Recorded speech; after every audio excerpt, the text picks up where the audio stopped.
In this video, I'm going to share how much money YouTube paid me as I grew in only 9 months this year, 6 months since I was monetized, from 0 to 50,000 subscribers with 1.9 million views. I'll show my channel's actual numbers, including some analytics that most YouTubers won't reveal, like my CPM and RPM rates on the videos. And I'll talk about one important thing that all YouTubers need to know that I learned from my experience. Also, I have an announcement about a big change that I'm making because of what I learned from the analytics that we'll discuss in this video. So let's dig in. First, I'll start with an overview of the channel's growth in subscribers and views. Some of you may know that when I started the channel, I had no experience on YouTube or other social media, although I do have a lot of general business experience as a former chief financial officer of software companies with an MBA. I posted my first video in January this year, 2023, and published 8 videos total in the first quarter of the year. I then did 13 more videos in the second quarter and 5 videos in the third quarter ending September 30. I obviously started the year with 0 subscribers and grew to a whopping 54 subscribers at the end of the first quarter. But then a few of my videos went viral and I grew to 27,926 at the end of the second quarter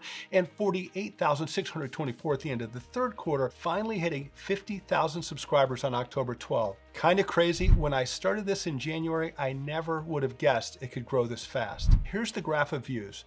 It's varied quite a bit depending on which videos were doing well or not doing well. The first peak was on June 1st with 44,000 views that day, followed later by an equal peak, although from different videos, on August 9th with 45,000 views. Since then, views have dropped quite a bit because I put out fewer videos the past few months and because the more recent videos have performed relatively poorly, which is important, and I'll talk about more in a minute. First though, my channel's topic, which you'll need to understand. When choosing a niche, I thought it was important to pick something I knew about and was interested in. Because of my strong finance and business background, I know a lot about and am interested in business finance, personal finance and investing, and running entrepreneurial businesses. Everyone says pick one niche, but I figured that a person interested in personal finance might also be interested in entrepreneurship, so I decided to do both. Was this a mistake though?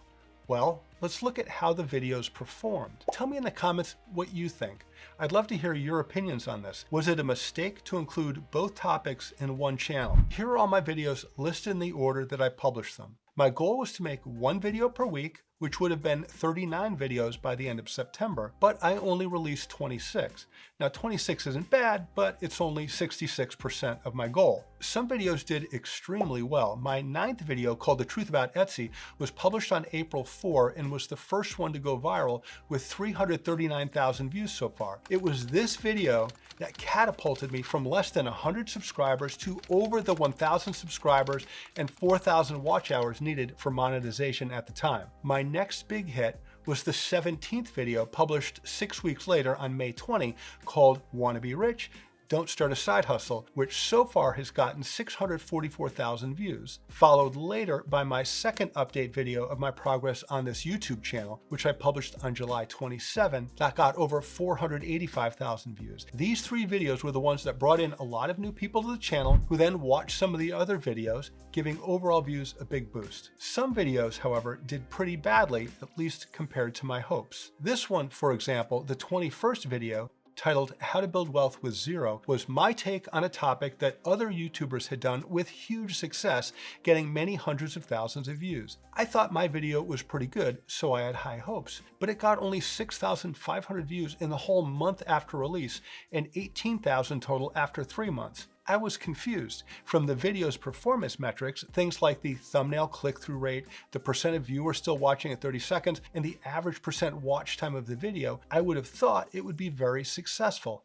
But it wasn't. And this wasn't the only one where I'd had high hopes only to be disappointed. A video called I Read 40 Books on Money, These 16 Will Make You Rich, did terribly with less than 6,000 total views, while several other people's versions of the same topic got hundreds of thousands of views. So why were mine doing poorly? In an attempt to better understand what was going on with these videos, I rearranged them to group them by topic. I put the entrepreneurship videos on top and the personal finance videos at the bottom, and I added all the main performance metrics for each one. I was looking for patterns to help me understand why some videos worked better and others worse. This was really enlightening. Now I could see that I had 10 videos about entrepreneurship, which gained 41,000 subscribers, and 16 about personal finance, which got only 2,400 subscribers. It turned out that the majority of my subscribers were viewers interested in entrepreneurship. So now, when I compare the video, How to Build Wealth with Zero, to the size of the personal finance part of my channel, I see that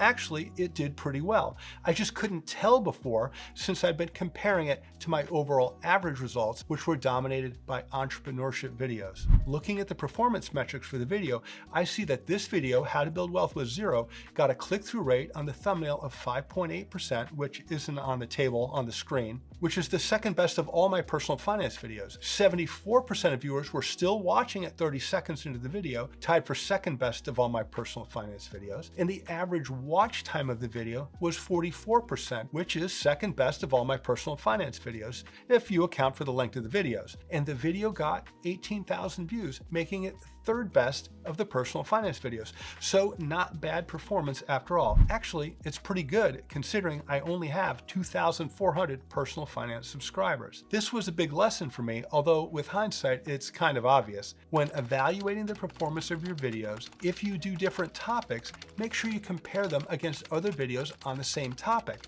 and not against your overall channel average. So back to the question, was it a mistake to cover 2 topics instead of 1 on the channel? Again, you tell me what you think, but I decided that on balance, it made sense for the channel to cover only 1 topic and not both. I'm therefore announcing here that I've created a new channel in addition to this one. This channel will be about entrepreneurship, and the new channel will be about personal finance and investing. For anyone interested in my take on topics about personal finance investing, please subscribe to the new channel, which for now I've named The William Lee Show. Not very creative, I know, but I can always change the name later. I'll pin a link to the new channel at the top of the comments to this video. I've already moved the personal finance videos that I discussed today off this channel and put them over on the new channel. I'd love it if you watched a few of them and give me your honest feedback. I don't know if the videos were bad or if they didn't get views simply because the algorithm didn't show them to anyone. Now, the fun part. How much money YouTube paid me. During the first 3.5 months from January through mid-April, the channel was not monetized, so revenue was 0. Then, unexpectedly, that Etsy video published on April 4 was a hit, skyrocketing views and watch time on the channel. Within 2 weeks, on April 17, I got monetized and started getting a share of the advertising revenue generated by my videos. For the first month after that, I earned around $20 to $30 per day. Then I posted the next viral hit video, which was If You Want to Get Rich, Don't Do a Side Hustle. And with that, the number of views on the channel on both that video and the older Etsy video really took off. The highest couple days so far this year for revenue on the channel was at the end of May, when it peaked at $335 per day. Here is a breakout of the revenue per video on June 1st, where you can see for that one day, the side hustle video, shown by the blue line, earned $211. The Etsy video, shown by the green line, earned $80, and the other videos made up the rest. After early June, channel revenue slid back into the $40 to $60 per day range for about the next 2 months, and then shot back up to briefly hit $287 on August 9th with the video updating everyone about my YouTube progress, before sliding back down to the $80 range. Now for some great insider info. Let's look at the CPM and RPM rates that advertisers pay me. But first, just a reminder, please like the video and subscribe to the channel if you're enjoying it. Much appreciated. If you don't know, the CPM rate is the cost per 1,000 views that advertisers pay Google to place ads on a video. I, the creator, don't get that much though, for 2 reasons. First, the ads are not in every view of the video.